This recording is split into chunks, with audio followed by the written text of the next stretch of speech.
Bom dia a todos, sejam todos bem-vindos a mais um webinar, programa da ABM sobre difusão digital. A ABM, Associação Brasileira de Metalurgia, Materiais e Mineração. Sou o presidente executivo, sou engenheiro metalurgista. O tema do nosso webinar é tecnologia e inovação. Teremos sobre materiais para futuras tecnologias de caminhões e ônibus. Este webinar será tratado da atualização dos novos requisitos envolvendo materiais para atender as futuras tecnologias a serem utilizadas por caminhões e ônibus. As novas tecnologias são principalmente direcionadas para atender as mudanças climáticas. É muito importante nos dias atuais. Para conduzir os debates, vamos contar com o Alexandre Cortez, que é especialista em desenvolvimento de projetos automotivos da ArcelorMittal Flat Carbon South America. Passo a palavra para o Alexandre, que irá conduzir os debates e transmitir a vocês depois, durante as perguntas que forem feitas. Muito obrigado a todos e um bom webinar. Obrigado, Leal. Bom dia a todos. Gostaria de, antes de começarmos, eu passar algumas orientações, né? No decorrer das apresentações, vocês poderão enviar suas perguntas pelo chat, né? E que, ao final, as mais votadas serão respondidas pelo Carlos, tá ok? Pelo palestrante. Solicitamos a todos que respondam à pesquisa de satisfação que enviaremos após o webinar, para que possamos aperfeiçoar nossos produtos e serviços. O webinar ficará disponível no canal da ABM TV, no YouTube, tá? Para conduzir este webinar, nós vamos chamar o palestrante Carlos Alberto Brigante, né? O Brigante, ele é engenheiro de materiais, formado pela Universidade Federal de São Carlos, ele possui mestrado pela Escola Politécnica da USP, tem 30 anos de experiência em várias posições executivas da indústria automotiva global, tais como presidente da Eaton Corporation do Brasil, gerente-geral da Eaton Corporation para a Europa e Japão. Neste período, ele liderou importantes projetos estratégicos e de turnaround de negócios, tem experiência de 12 anos em consultoria de negócios, sendo atualmente presidente do Grupo Engenho Consultoria e Managing Director da Power System Research para a América do Sul. Foi diretor da ABM durante 8 anos, membro do Conselho de Sistemas do Sindipeças, membro do Conselho de Fornecedores da General Motors e atualmente é membro do Conselho Consultivo da Comissão de Tecnologia Diesel da SAE Brasil e membro do Comitê Automotivo da ANCHA. Tá? Bom dia, Brigante, eu passo a palavra para você, tá ok? Muito obrigado, pessoal. Obrigado, Leal, aí pela introdução, a Ana e toda a equipe da ABM pelo apoio, e o Cortez por tanto participar aqui como moderador, como me ajudar aqui na preparação da apresentação. Bom, nós vamos falar hoje, então, a próxima década é uma década onde vão se exigir muitas mudanças tecnológicas, movidas por legislação, pressão de meio ambiente, certo? Uma série de eventos ocorrendo, e para atender essas novas tecnologias, nós precisamos de materiais adequados a essas novas tecnologias. Esse é o objetivo do seminário. Eu vou cobrir, primeiro, falar um pouco de volume, porque essa parte não é o objetivo do seminário falar sobre volumes, mas é importante eu mostrar como está distribuído por região e por segmento, para a gente ter uma ideia, porque as soluções dependem dos segmentos, né? Depois nós vamos falar das tendências de tecnologia em termos de emissões, quais são as alternativas de combustíveis hoje e uma previsão para o futuro. Também influenciam essas essas tecnologias, a questão de segurança e dos meios de transporte, as regulações dos meios de transporte, né, urbano, de carga, de passageiro, tudo isso mexe com tecnologia. Aí nós vamos voltar mais para o Brasil, olhar quais são as alternativas para o Brasil, onde nós estamos, né, e os materiais que nós podemos utilizar, uma gama muito extensa para componentes estruturais, suspensão, cabine, baterias, e depois um sumário e conclusões. Esse ano, falando um pouco da nossa empresa, nós somos uma empresa de inteligência de mercado, então nós temos banco de dados com previsões e histórico de todos os veículos movidos a motor, veículos e máquinas, sejam veículos médios, pesados, máquinas agrícolas, máquinas de construção e mais todos. Nós cobrimos todo 13 segmentos. Hoje nós estamos falando basicamente de caminhões leves e pesados. Além de trabalhar com banco de dados, né, que são previsões e com todos os detalhes de cada equipamento ou veículo, né, nós também temos estudos proprietários que nós fazemos para os nossos clientes e pesquisas customizadas ou sindicalizadas que nós, parte do nosso portfólio de trabalho, nós ficamos em Campinas, certo? E nós somos, desde 2011, nós somos o escritório da Power System para a América do Sul. A Power System é uma empresa global, já tem mais de 40 anos, né? A sede em Minnesota, certo? E nós temos escritórios ao longo do mundo, na Europa, na China, na Índia, no Japão, certo? Para cobrir toda os dados globais e também ter estudos globais para os nossos clientes. Bom, falando agora sobre volumes de caminhões e ônibus, né, veículos comerciais acima de 6 toneladas. Bom, essa produção global, ela foi de 3,7 milhões em 2019, vai ser uma produção de 4,3 milhões, é a previsão para 2030. Caiu um pouco em 2021 por causa da pandemia, uma recuperação, e como vocês viram, a China é o grande produtor, tem quase que metade da produção está com a China, e segundo depois os Estados Unidos e a Europa, né? Esses 4 ou 5% de América do Sul representa basicamente o Brasil, que é o grande produtor desses veículos aqui na América do Sul. É importante também destacar por segmento.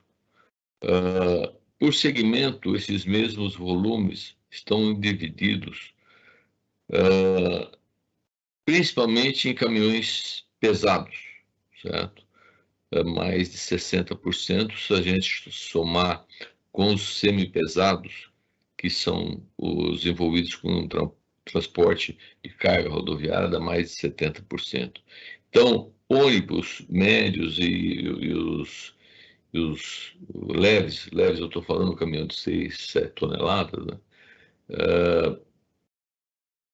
É uma parte bem menor, o segmento ele é dominado pelo transporte de carga, né? Essa é a maior aplicação desses veículos, e é por isso que as soluções são muito diferentes. Para ônibus é uma coisa, para caminhão que anda em estrada é outra, vocês vão ver logo a seguir. Nós vamos falar de tecnologias para esses veículos, né? Caminhões e veículos médios e pesados, acima de 6 toneladas. Quais são os os direcionadores para a tecnologia. Primeiro, como já foi falado, redução de emissão tóxicas, né? As emissões que prejudicam a saúde, como basicamente o grande problema é a emissão de NOx, óxido de nitrogênio, e de particulado, que são cancerígenos, né? A redução de CO2, que chama também de eficiência energética, o greenhouse gases, né? Que é para reduzir os gases de efeito estufa.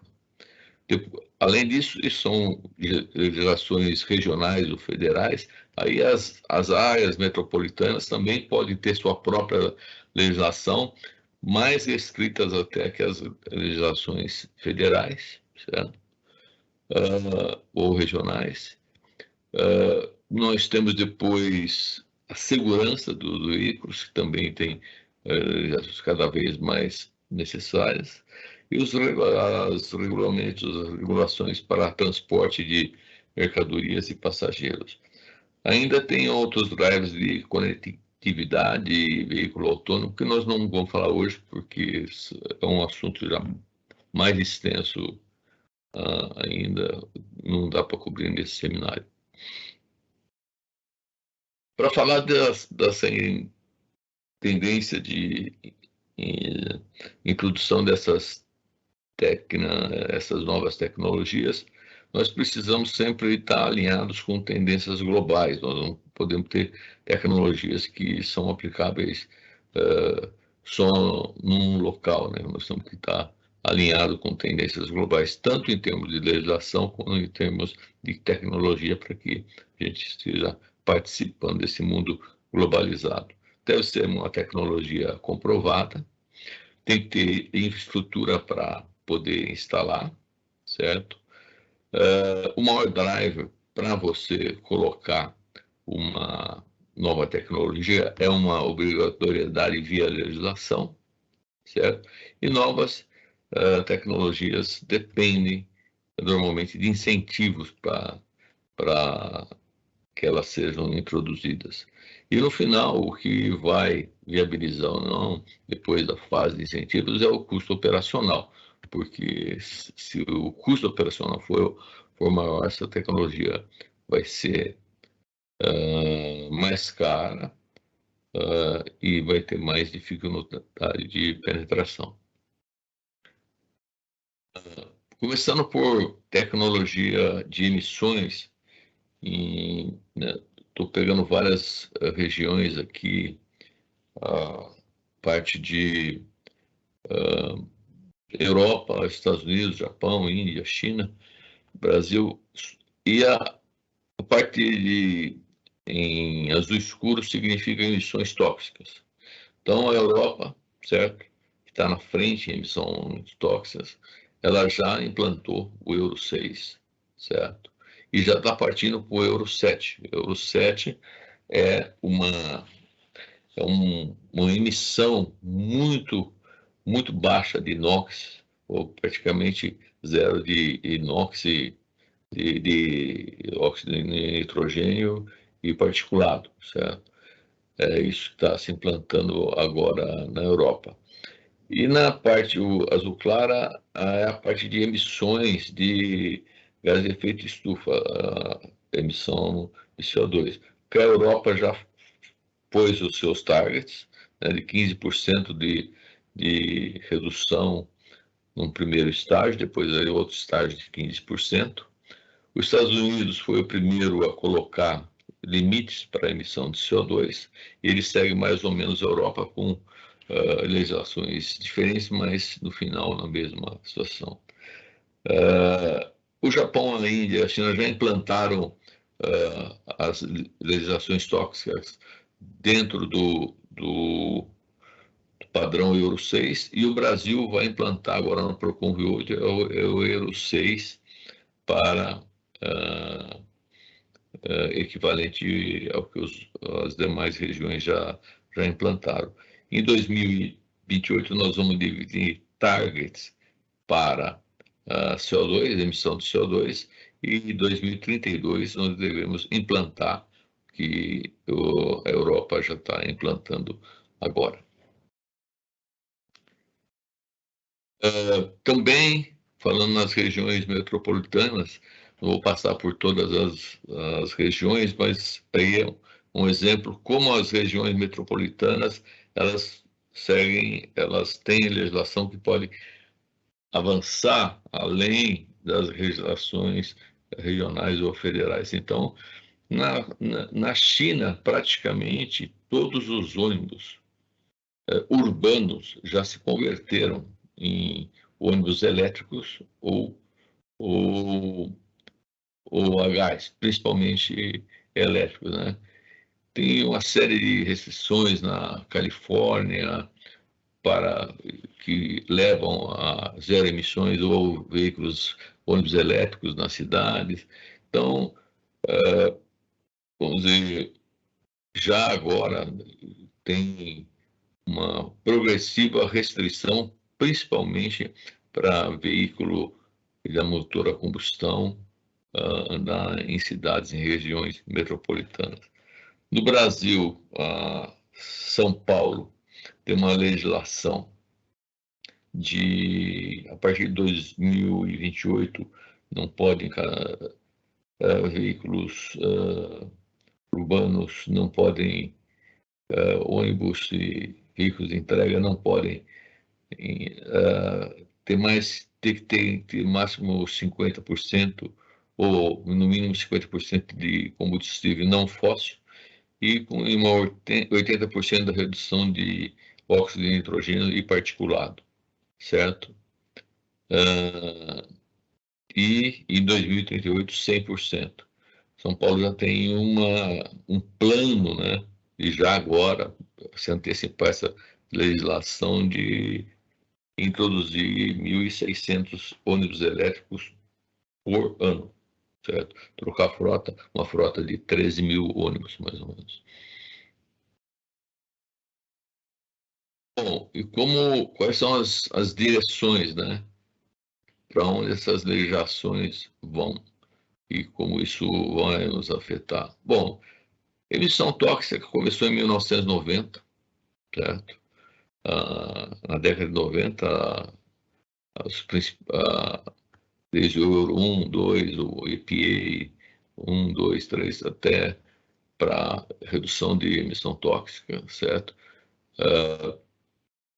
Depois, a partir da década de 2010, aí começaram as reduções de emissão de CO2, gases de efeito estufa, e o Acordo de Paris é ter emissão zero para 2050, para assim que nós caminhamos.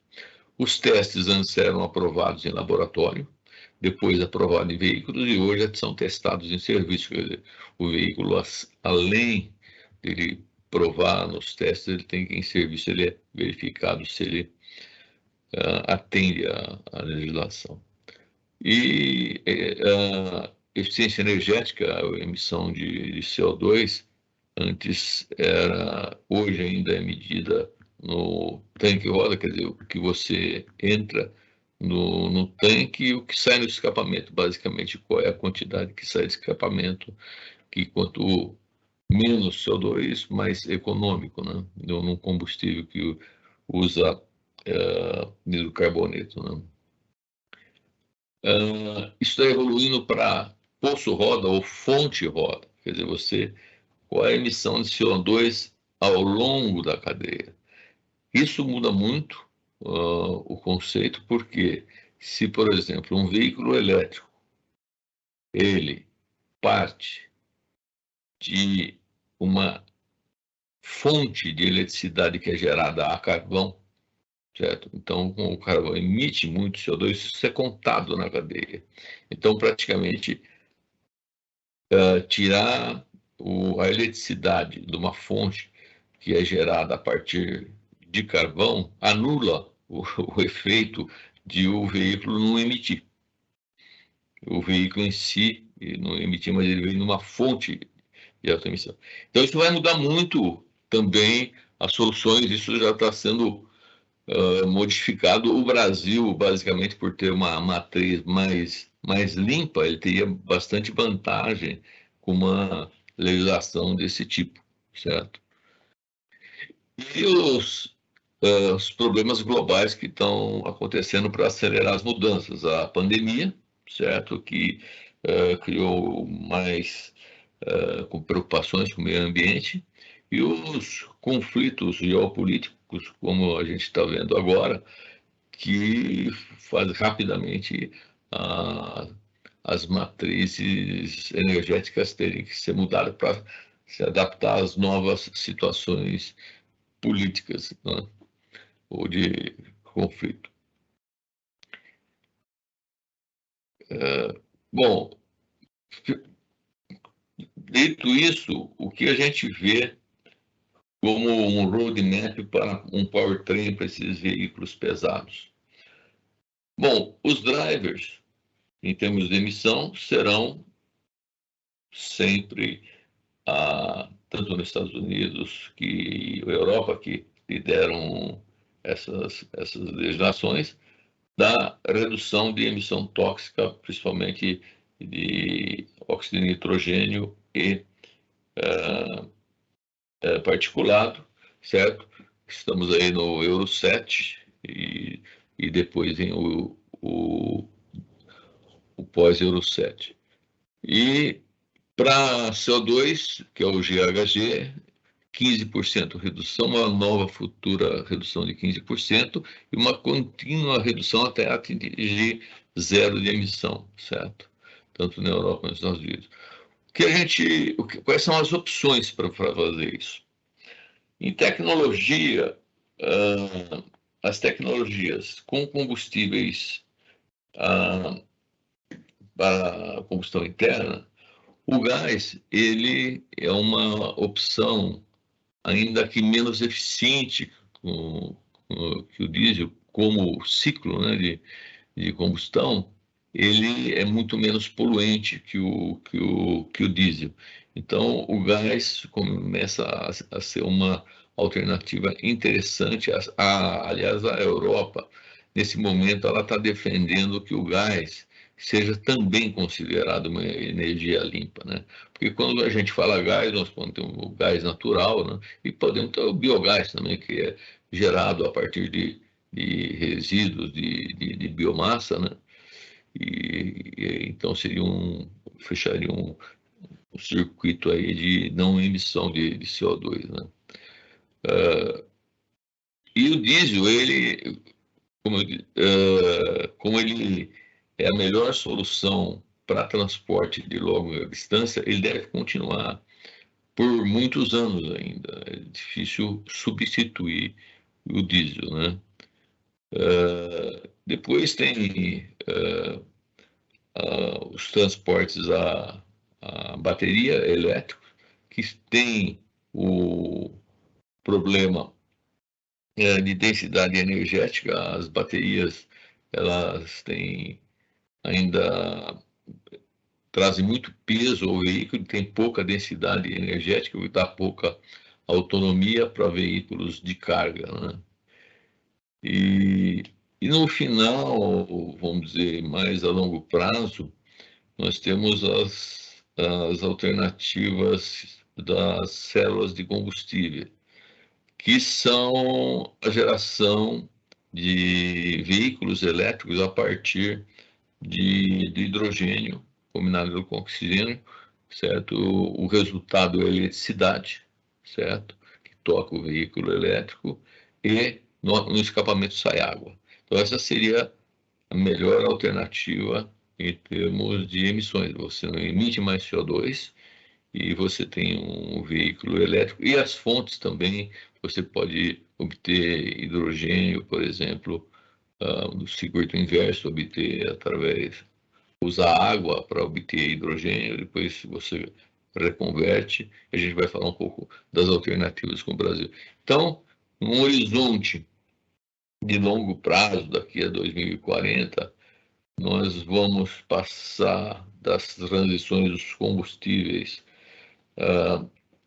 de hidrocarbonetos para híbridos, elétricos e o que parece mais promissor para o futuro para zero emissões realmente são as células de combustível com hidrogênio.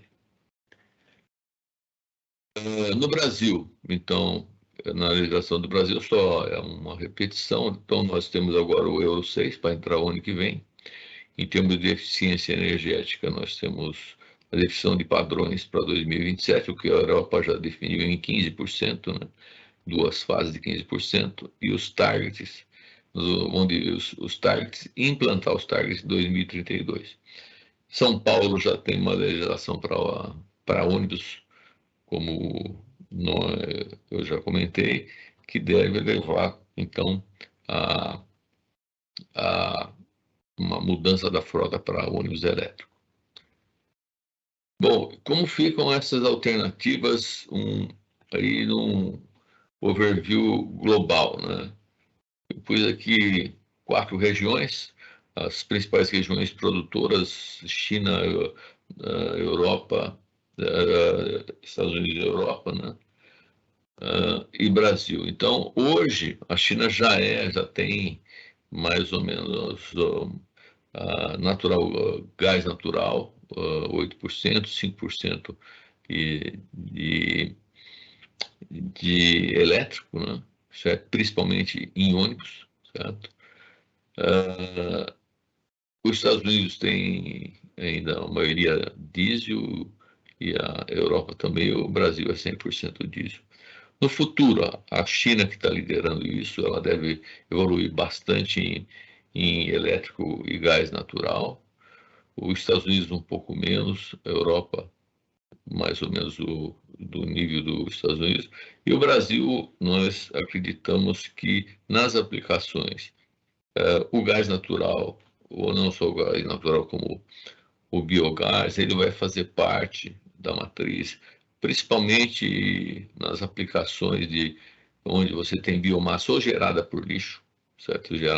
Você gera biogás, ou em usinas de cana, por exemplo. Então, o veículo já pode ser trocado a biometano.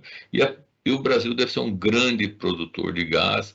Nós temos um plano da lei do gás aí no Congresso, que deve tornar o gás um combustível bastante interessante e competitivo. Não é um momento agora, né? Só se fala em aumento de gás. E o Brasil, mas em geral, mesmo daqui num horizonte de 10 anos, ainda a dependência de diesel vai ser alta, mas do nível de 80%, um pouco menos na China. Por quê? Porque o diesel ainda é a melhor solução e é a única solução viável para transporte de longa distância. Como nós estamos no Brasil para combustíveis alternativos? Nós temos o biodiesel hoje, que é misturado a 10% no diesel comum, no diesel fóssil, para atender a legislação aí de combustíveis renováveis, né? O diesel fóssil, o biodiesel como ele é um S, ele é um pouco complicador. Quando você aumenta, você precisa de mais catalisador para limpar. Então ele não ele satisfaz de um lado o conteúdo aí de renovável, mas ele complica a solução de combustão. Hoje temos um novo combustível, o HVO, que a Petrobras está lançando, um HBio, que é basicamente um hidrocarboneto muito parecido com o diesel, então ele pode ser produzido pode ser introduzido a qualquer proporção. Então ele é um diesel de origem de biomassa, certo? O gás natural ele é menos poluente que o diesel. O Brasil vai ser um grande produtor tanto de gás natural como de biogás, né? São Paulo, as redes terão controladas. Na época, o preço era até target, era $7 por milhões de BTU, que era muito bom. Então, aí hoje mudou tudo. E, além disso, o gás pode ser convertido em hidrogênio, que é para a célula de combustíveis. O etanol, para esse tipo de veículo, ele não serve, porque no ciclo Otto ele não é viável, né? Mas ele pode ser fonte de hidrogênio para a célula de combustível. E também está sendo desenvolvido o hidrogênio em si para motor a combustão, usar o hidrogênio como combustível, certo? Os elétricos, o grande problema, o preço é 2 a 3 vezes maior, hoje 3 vezes maior que um de combustão interna. Precisa uma infraestrutura de carregamento.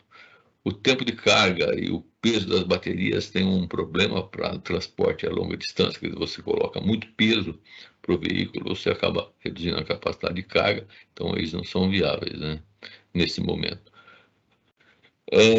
A célula de combustível, que é o futuro talvez para a próxima década, nós temos um custo ainda como um problema.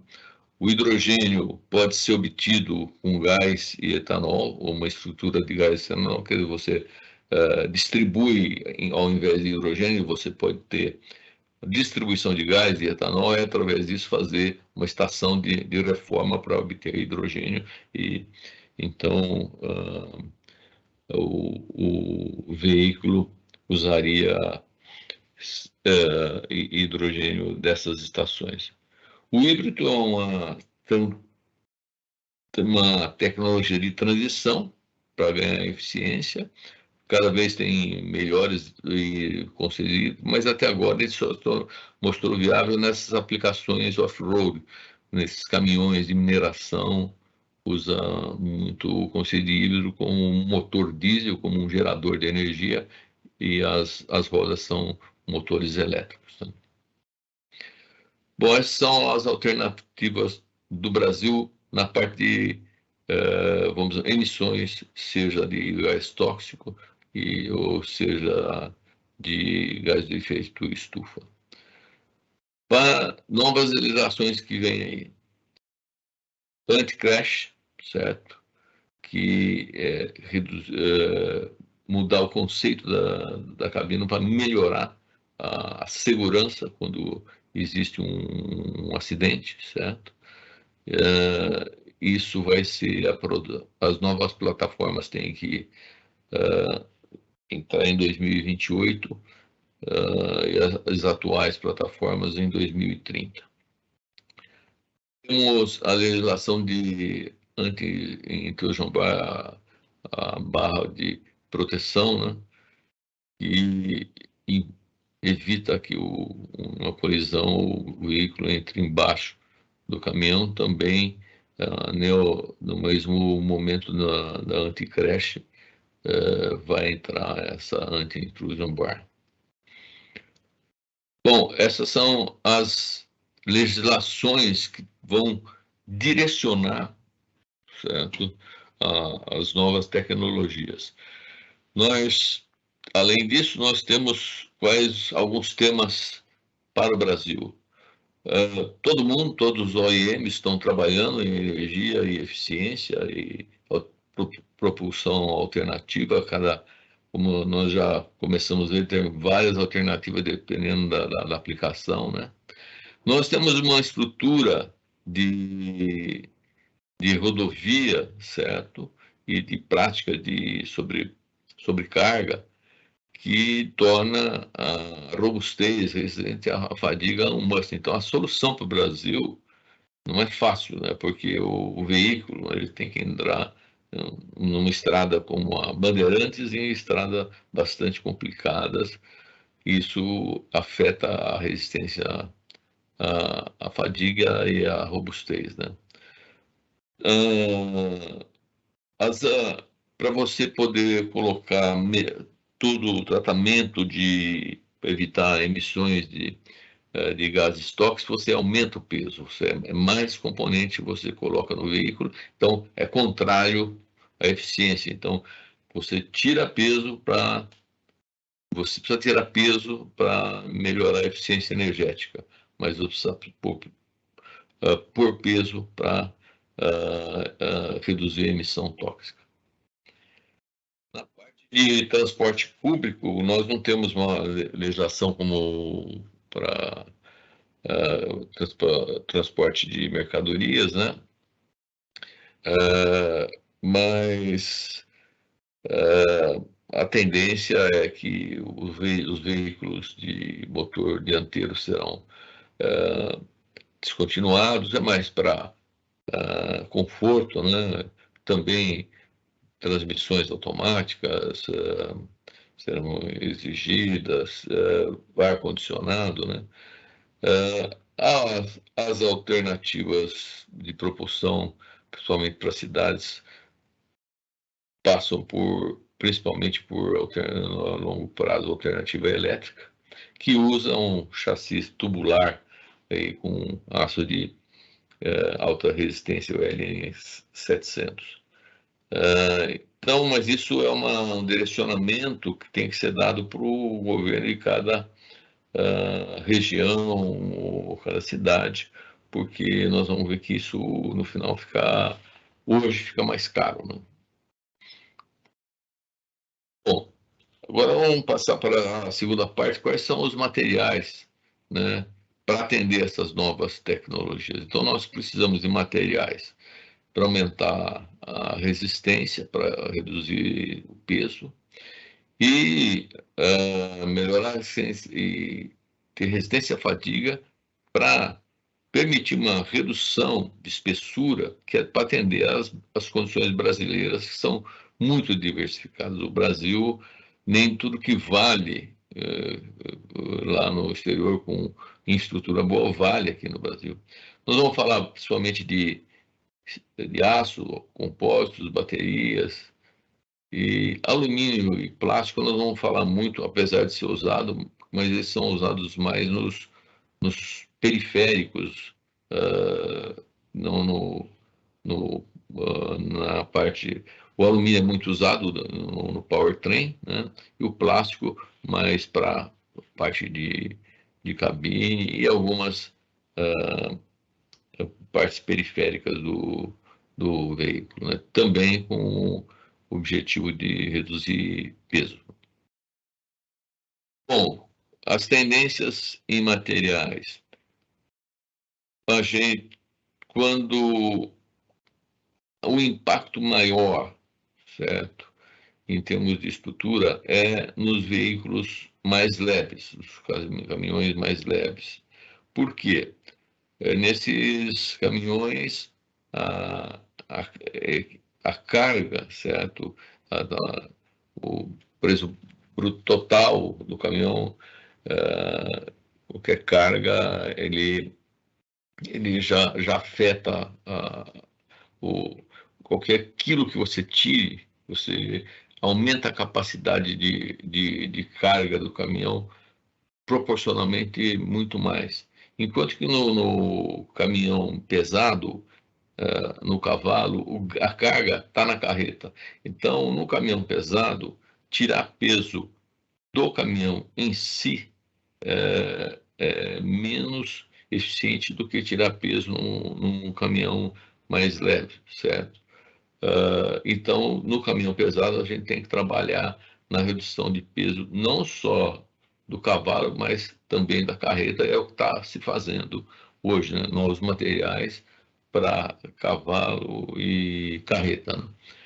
E o LN500 e o 600, o aço de alta resistência, estão sendo...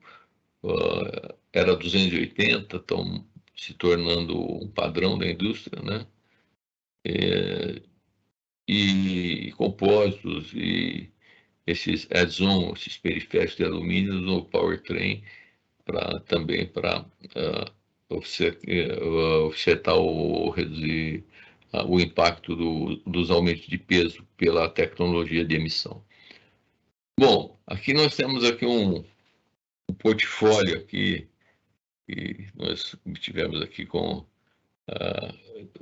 uma visão da Acelora, aqui, quais são os materiais. e disponibilidade, né? Então,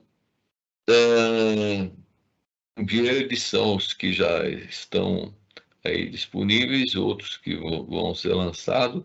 Então, nós temos muito os principalmente para chassis, o baixa liga alta resistência, né, os LNE.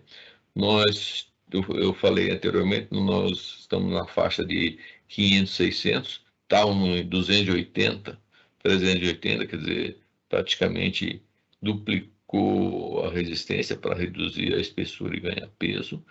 E em fase de lançamento, o LE 900, 900 megapascal de resistência, que deve se tornar disponível brevemente aqui no Brasil, e já é usado na Europa, já é usado na China, já é usado na Índia, certo? E aí nós temos os ferrítico baianítico, os avançados, e a gente vai mostrar as várias aplicações. Então, é realmente um grande portfólio para atender todas essas legislações. Então, alguns exemplos. Nos chassis de caminhões, nós estávamos com 380, 280, uma espessura de 8 milímetros.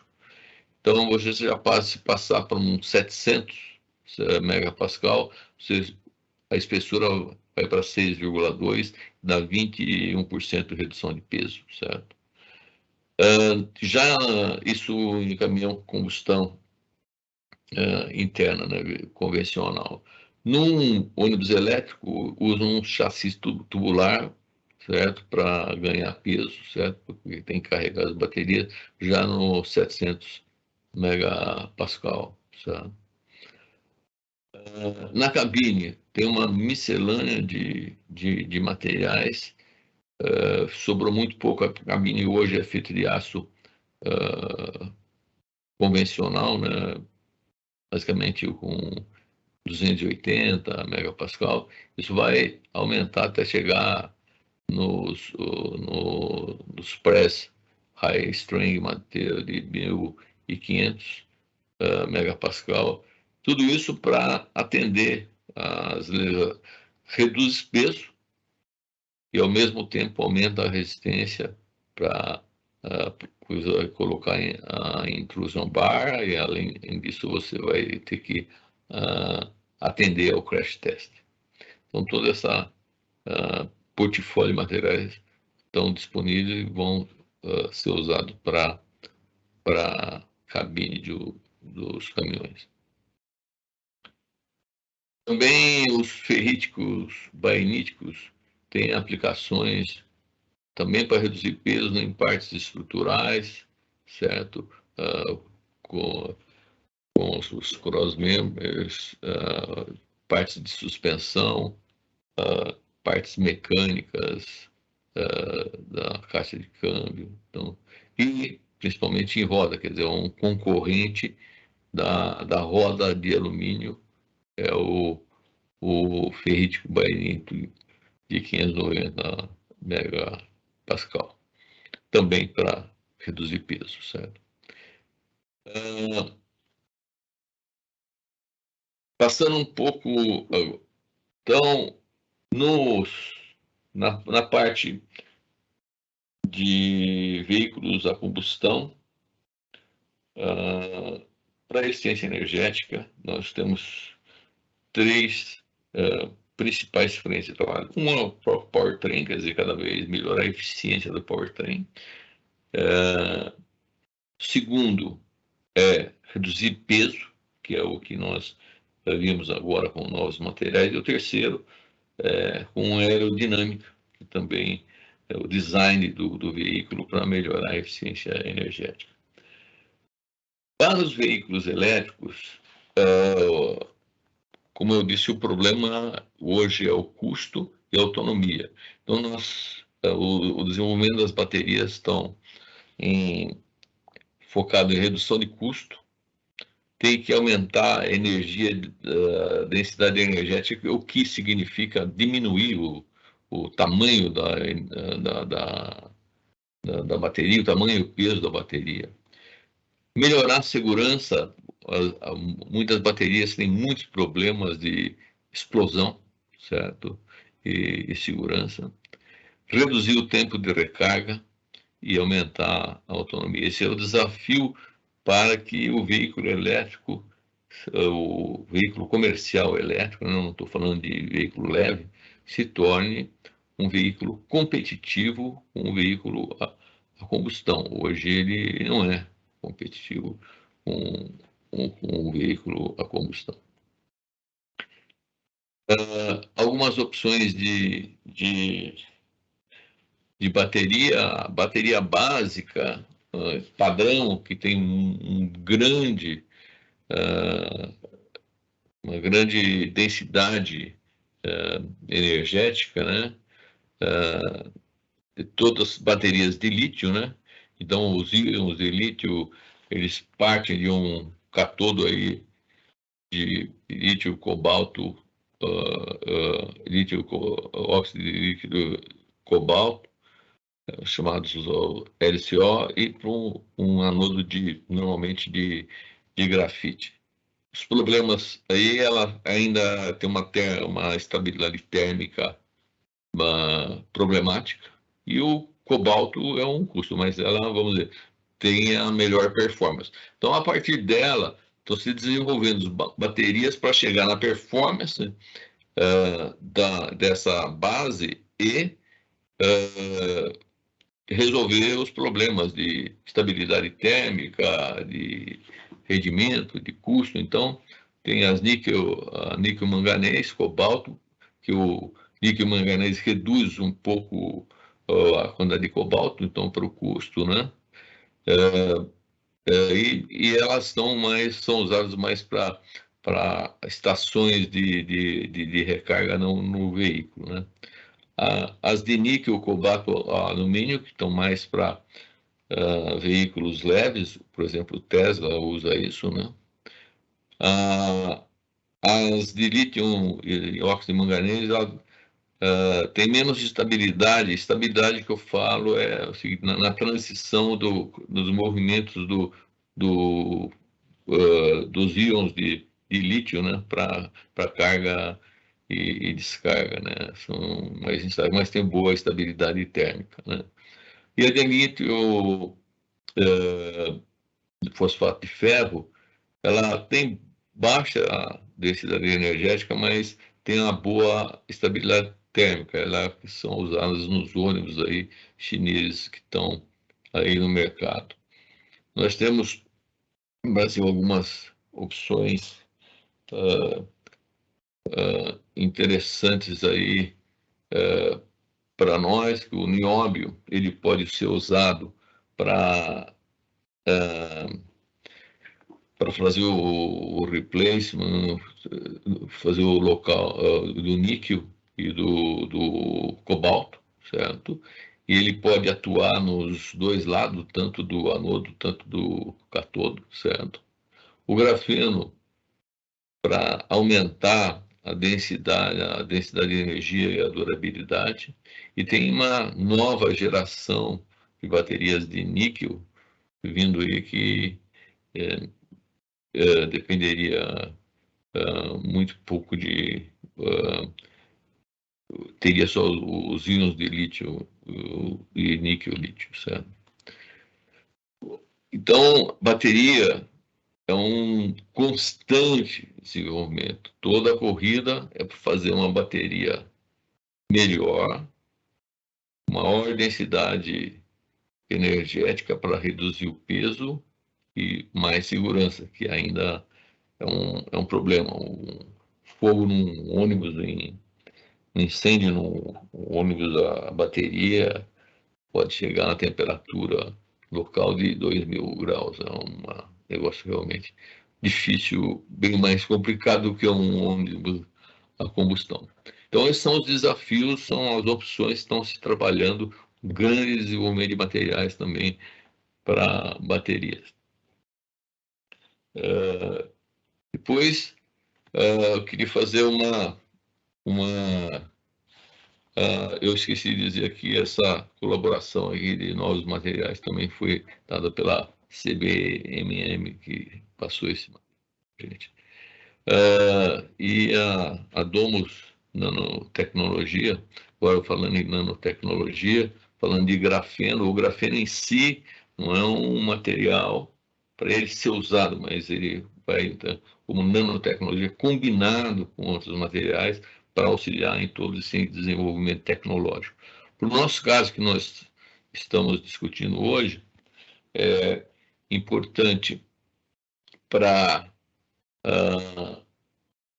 na bateria, né,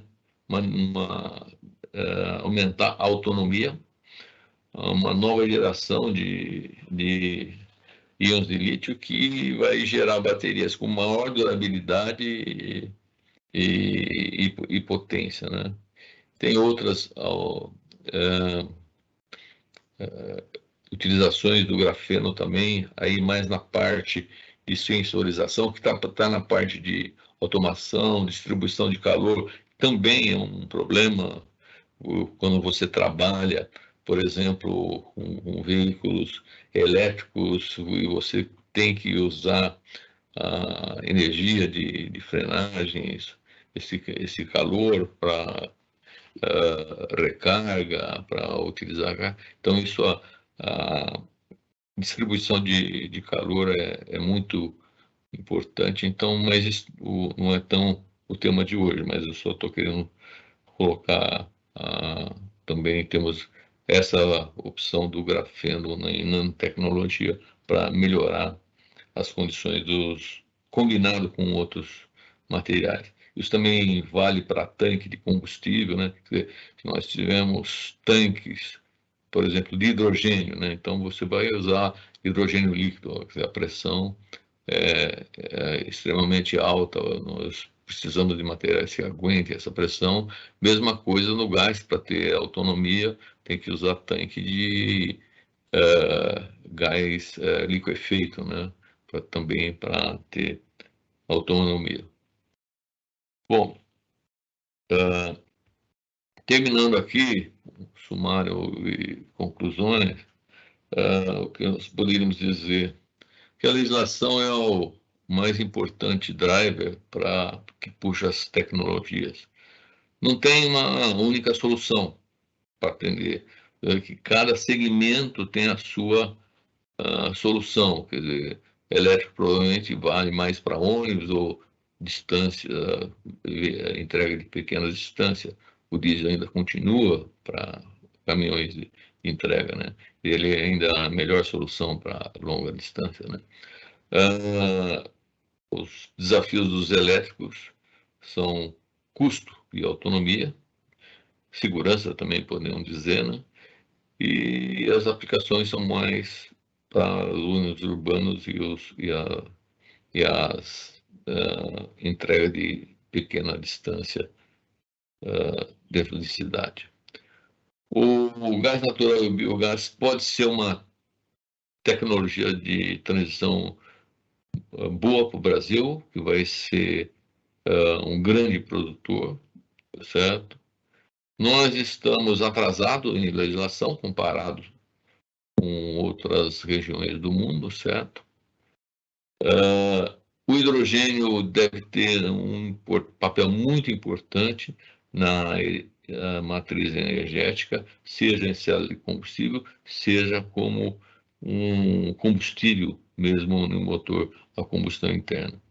E pelo que vocês viram, dá um monte de materiais que eu falei, ainda não falei dos materiais que usam em catalisadores, né? Esses materiais são elementos chaves para suportar o desenvolvimento dessas novas tecnologias. Bom, era o que eu tinha para apresentar hoje. Então, muito obrigado pela atenção e estou disponível aí para as perguntas. Obrigado. Excelente apresentação. Bom, antes de a gente iniciar as perguntas, eu já tenho uma pergunta para você aqui, que eu acho que é bem pertinente ao tema e a tudo o que você discursou, né? Você acha que o Brasil está atrasado em termos de tecnologia e inovação comparado com os mercados maduros? Eu acho que, como eu disse, a legislação é o maior driver. Se você não exige, não há por que caminhar para aquilo. Acho que o Brasil realmente está defasado, quer dizer, outras regiões mais importantes, com maiores produção de países desenvolvidos já estão na frente, mas eu acho que o Brasil ele tem uma vantagem, ele tem todos os recursos para atender às novas tecnologias, certo? Nós podemos produzir os materiais aqui e nós temos uma matriz energética que pode produzir de tudo. Nós temos gás, nós temos petróleo para diesel, nós temos o biodiesel, o HVO agora, essa solução, e devemos ser um grande produtor de hidrogênio. Então, nós estamos, digamos, atrasados por um lado, mas bem posicionados por outro. Excelente, obrigado pela sua resposta. Bom, tem uma pergunta do chat aqui, né? Com a diminuição do consumo de combustíveis consumíveis fósseis, fica mais difícil investir no pré-sal? A indústria brasileira está preparada para trabalhar com esses novos materiais em termos de processo, como, por exemplo, soldagem desses materiais? São duas perguntas. Uma é a diminuição do consumo de consumíveis fósseis. Fica mais difícil investir no pré-sal? Bom, eu acho que o pré-sal, vamos dizer, principalmente a Petrobras, provou que isso é plenamente viável, né? Se o custo de extração é $35, o petróleo a $100, isso é plenamente viável, né? Mas eu acho que o pré-sal, ele representa uma tecnologia desenvolvida, o Brasil está na frente disso, e sai um petróleo de alta qualidade, eu acho que nós vamos viver com petróleo por muito tempo ainda, né? Não vai ser uma solução. A gente viu esses pontos agora de conflitos mundiais aí, da Ucrânia mesmo, a pandemia, como é difícil mudar a matriz energética. Então, ele tem longa vida ainda. Então, e no pré-sal nós estamos falando de exploração. Exploração é a parte que dá melhor rendimento em termos de lucro operacional, exploração, do que o refino. Então, talvez o Petrobras não seja tanto uma investidora de refino, mas de prospecção, né? A outra é sobre as disponibilidades. A outra é sobre isso. A outra é sobre se a indústria brasileira está preparada para trabalhar com os novos materiais, né? Em termos de processo, como, por exemplo, soldagem desses materiais, né? Eu acho que a indústria, ela se prepara, se não está preparada, se prepara rapidamente para fazer isso. O que a gente tem que sempre ver é que os problemas do Brasil são particulares. Ninguém tem umas aplicações tão severas como o Brasil tem, né? Eu esqueci de falar que aqui no Brasil, caminhão mais carreta dá 74 toneladas, né? Isso em outros países desenvolvidos chega a 44 toneladas, quer dizer, é peso, né? E em estradas não tão boas, né? Então, eu acho que o Brasil tem toda a tecnologia. Talvez o que o Brasil tenha que ter mais trabalhar em conjunto para desenvolver essa tecnologia para atender essas necessidades, mas eu não vejo assim que o Brasil tem um gap de tecnologia para isso. É só uma questão de precisar. Ok, perfeito. Obrigado aí pela resposta. Apareceu mais algumas perguntas aqui no chat. Vou procurar organizar aqui. Tem uma aqui do Valdir que eu posso até já respondê-lo, que ele pergunta sobre os ácidos de terceira geração, né? Principalmente os DHs, os CHs e os QMP, etc. já estão sendo usados em carros e caminhões. Essa daqui eu posso até comentar, se você permitir assim, Carlos. Hoje os aços terceira geração, eles estão mais sendo aplicados na Europa e Estados Unidos, né? Principalmente em veículos leves, e pouca aplicação na indústria de caminhões. E essa pouca aplicação na indústria de caminhões também na Europa está mais difundido o DH, né? Tá ok? Aí uma outra pergunta para você, Carlos, sobre os investimentos previstos em plantas de hidrogênio no Brasil, principalmente no Nordeste. Você acha que isso vai estimular o avanço da tecnologia dos caminhões e ônibus no nosso país? Eu acho que o hidrogênio, ele está, vamos dizer, despontando como a grande solução de energia do futuro. Então, como eu disse, é aí que o Brasil está bem posicionado. Ele pode ser um exportador de hidrogênio. Tem muitas formas de produzir hidrogênio, como eu disse, ou seja, o grey hidrogênio via gás natural e álcool, ou o hidrogênio clean, que é com parte da água, né? E eu acho que isso vai facilitar, sim, tanto os caminhões, os veículos a hidrogênio com motor a combustão, como as células de combustível. Acho que o Brasil já está preparado, tanto para usar aqui, ele teria o recurso aqui, né? E tanto para exportar, né? Ok. Ok, tem mais uma pergunta aqui, da Tamires. Na sua opinião, como quebrar o domínio da indústria de petróleo e afins fósseis para fomentar o desenvolvimento de caminhões e ônibus elétricos? Olha, eu não, assim, não acho que é quebrar. Eu acho que é o ônibus elétrico que tem que ser competitivo, né? Então, nós mostramos, é difícil, porque esse é um segmento onde o frotista, o caminhoneiro, ele faz a conta até a terceira casa. Então, tudo que vier como custo adicional, ele rejeita. Então, hoje, se não tiver um subsídio elétrico, ele não tem viabilidade econômica. Então, todo esse desenvolvimento de bateria, de densidade energética, é para tornar mais atrativo. Um veículo elétrico hoje um ônibus elétrico custa 3 vezes um ônibus a combustão.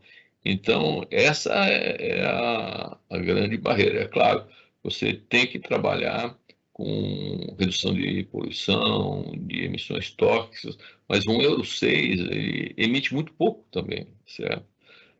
Então, é difícil você só através da bandeira de emissões, né, tóxicas, convencer alguém a gastar 3 vezes mais, né? É claro que nós estamos falando do custo de aquisição, depois tem o custo de operação. O custo de operação do elétrico, um elétrico não tem tanta peça como um caminhão a combustão, então tem se comparar tudo isso, mas no final ele é mais caro, e esse é o ponto. Eu não vejo assim que existe uma barreira, vamos dizer, de um lobby da indústria de petróleo para manter, certo? Eu acho que existe mais a falta de uma solução competitiva, né? Ok, excelente.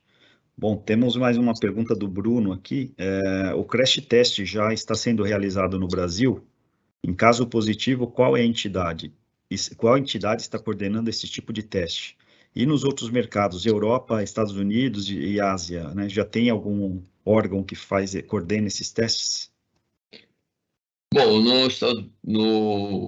eu não sei se eu tenho no slide, eu tenho essa informação, não tenho essa aqui, quem vai fazer. Nos Estados Unidos já tem órgão, a legislação Estados Unidos e Europa já está implementado, certo? Já é uma exigência. Então, é isso quando eu disse que o Brasil está um pouco atrasado. Quem regulamenta esses testes é o Inmetro, mas normalmente nomeia alguns laboratórios para fazer isso, que eu não tenho, eu sei qual é agora, mas não sei responder qual é, mas isso já está determinado. Perfeito, Carlos. Tem mais uma pergunta aqui do Fernando. Ele agradece muito a sua apresentação, diz que foi excelente. E a pergunta é sobre o mercado brasileiro, focou muito em caminhões de pequeno e grande porte. O médio ficou defasado. Com a mudança da eficiência energética e dificuldade em movimentação, podemos voltar a alavancar esse mercado de caminhões de médio porte? Olha, o médio, ele é uma, vamos dizer, tendência dele, se a gente pegar aos longos dos anos, ele está caindo muito. O share dele no mercado está caindo. Por quê? Porque você tem os centros de distribuição, então você transporta a carga para os centros de distribuição com caminhões médios ou com caminhões pesados e distribui com caminhões leves. Então, o, o, o, o médio está sendo comprimido pelo crescimento do leve e principalmente do pesado. Então, vamos dizer, eu acho que ao contrário, que a tendência do leve é cada vez ter um share menor no mercado. Ok, perfeito.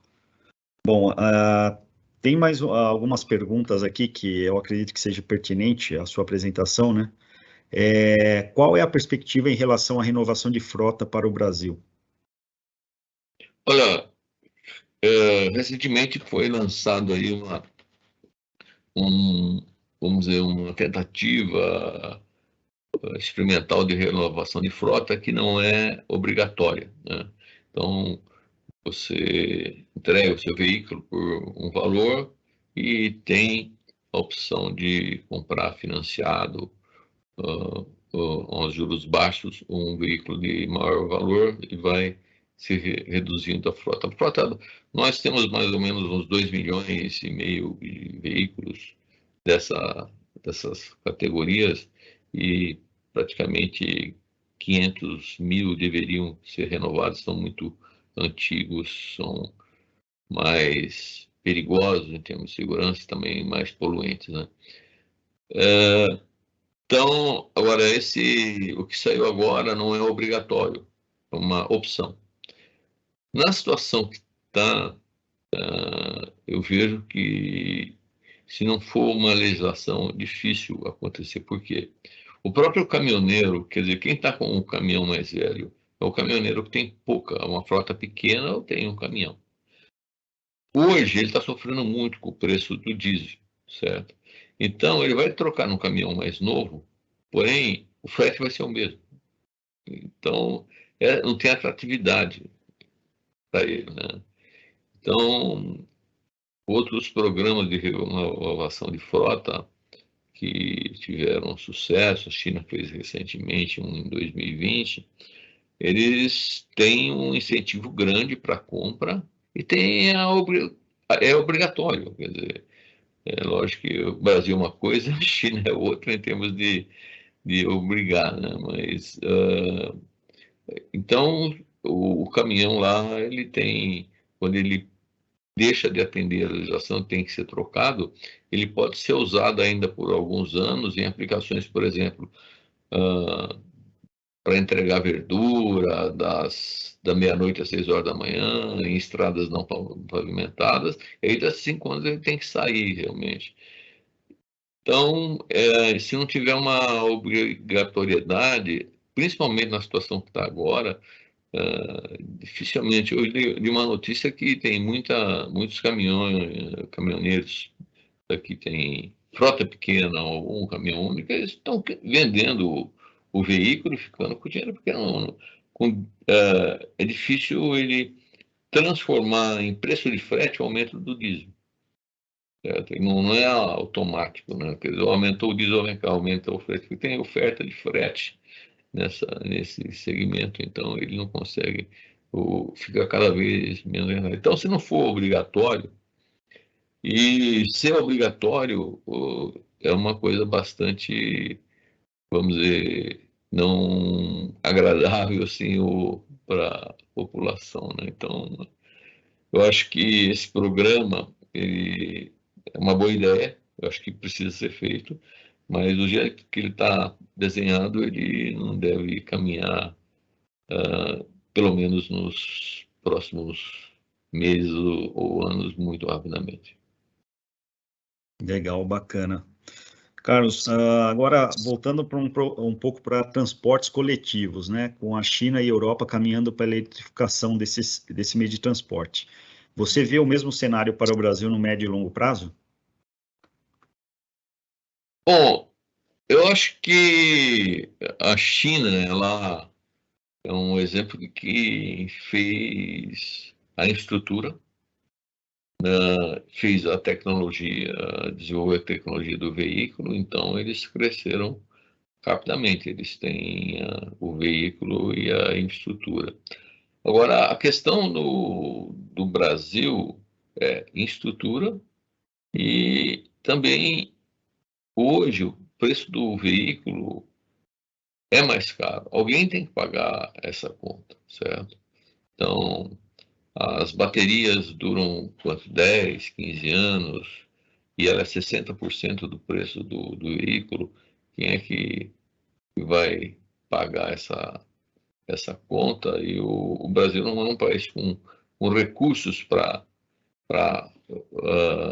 subsidiar, vamos dizer, a introdução de uma nova tecnologia, porque a China fez um plano bastante interessante como para dominar a tecnologia, né? Ela fez, provou que funciona e ela é uma grande exportadora de ônibus elétricos, né? Se ela tem plantas, mas a tecnologia vem toda da China. A Europa, ela tem problemas nas cidades, né? Apesar de ter muitas opções de transporte coletivo nas cidades, que não é só ônibus, mas me parece que ali é também uma questão geopolítica, né? Quer dizer, sair da dependência do petróleo é uma situação diferente, ainda que a Europa agora ela está tentando viabilizar ou aprovar o gás como uma alternativa limpa, o que vai contra o elétrico, né? Ok, obrigado pela resposta. Excelente. Mais uma pergunta aqui. Você acha que uma interação ou cooperação entre as usinas, né, siderúrgicas, as OEMs, né, e os sistemistas durante a fase de desenvolvimento dos projetos pode contribuir no atingimento dessas novas metas de reduções, legislações e regulamentações que estão à frente da indústria de mercado automotivo pesado? Eu acredito que isso seja fundamental, né? Todos os países que tiveram sucesso rapidamente, inclusive para atingir os targets de custo, fizeram isso, né? Quer dizer, faz uns núcleos de desenvolvimento que todo mundo tem vantagens com isso, inclusive a vantagem de escala, que o grande problema é começar a produzir um produto novo sem ter escala. Então, se tivesse, vamos dizer, mais alinhamento né, nessa cadeia, você rapidamente produziria e provavelmente a um preço melhor, mais competitivo, porque tem escala, hein? Então, é o que todo mundo faz, certo? O mundo está mais alinhado para crescer junto com tecnologia. E depois, as tecnologias dos veículos, elas não precisam estar necessariamente só nos materiais. Aí tem serviço, tem a marca, tem um monte de outras diferenciações, né? Sim, excelente. Temos mais uma aqui, uma última pergunta, é no caso de combustíveis, né? Por que o combustível HVO será melhor do que o biodiesel? O biodiesel, ele não é um diesel, ele é um éster, né?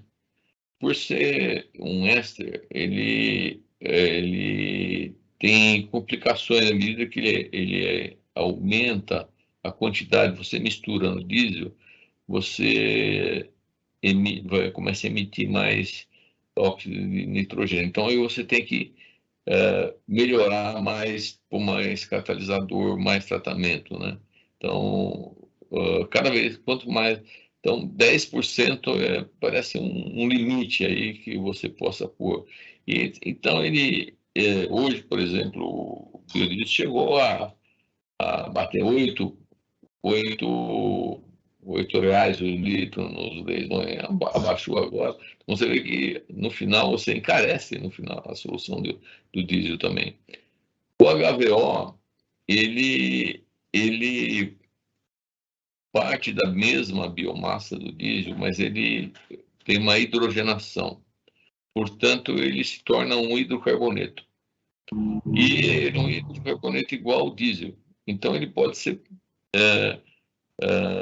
misturado em qualquer proporção. Ele pode usar 100% de HVO, certo?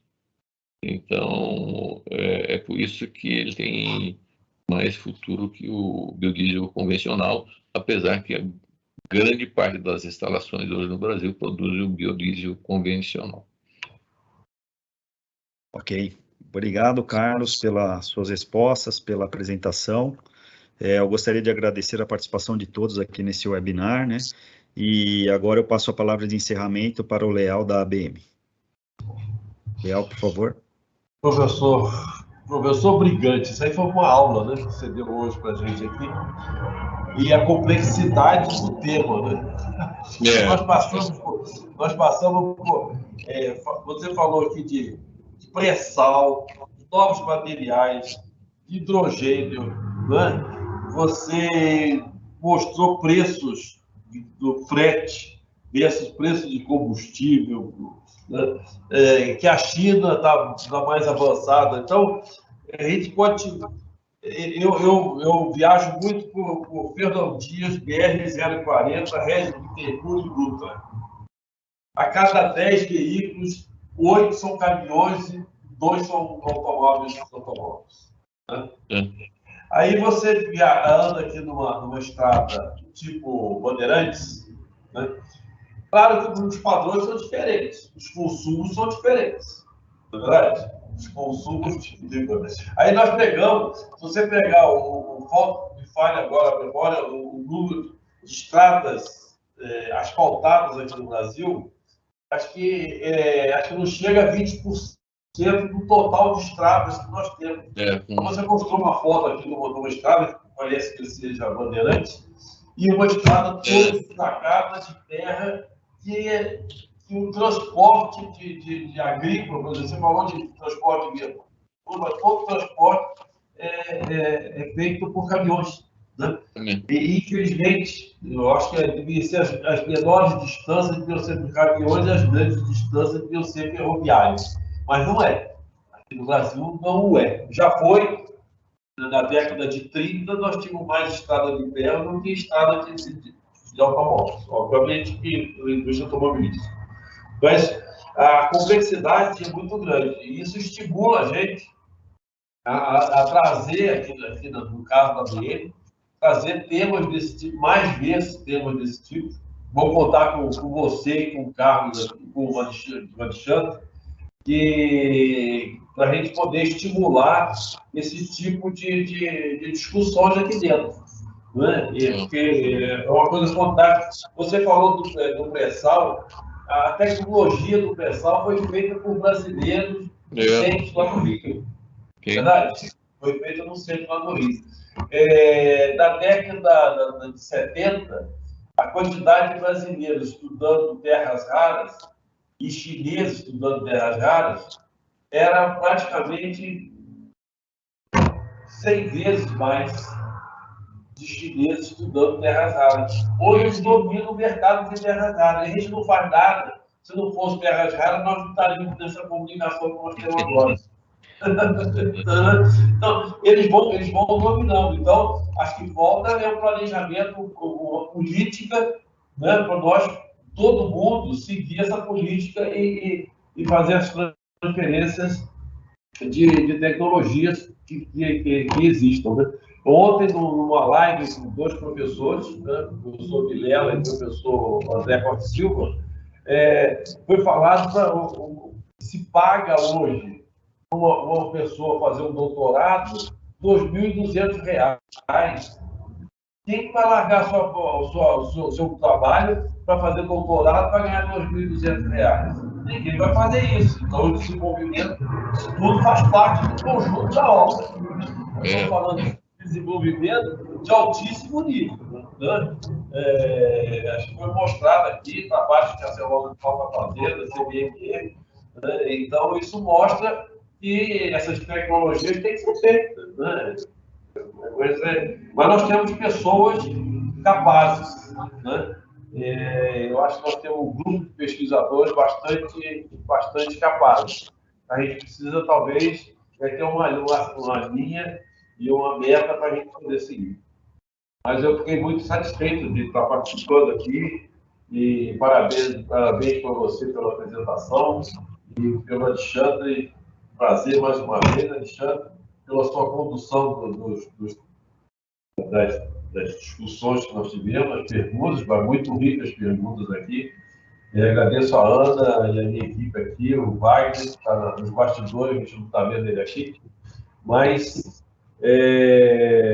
eu acho que nós vamos ter que fazer outros desse aqui, viu, Brigado? Se preparem. Precisamos fazer melhorar a divulgação. Eu tive alguns problemas aí técnicos na divulgação, mas tá. Vamos ver se... Eu acho que para a BM Week do ano que vem, que esse ano, obviamente, não dá mais tempo, a gente pode colocar temas desse tipo na BM Week, para a gente poder trazer essas discussões para mais gente, para estudantes que participam da BM Week, para a gente poder ter uma linha de desenvolvimento aqui no país. Mas muito obrigado. E a BM agradece muito a vocês pela disponibilidade, pelo tempo. Obrigado. Foi muito rico. Obrigado, gente. Obrigado também pela ajuda, pela participação. Obrigado, mais uma vez.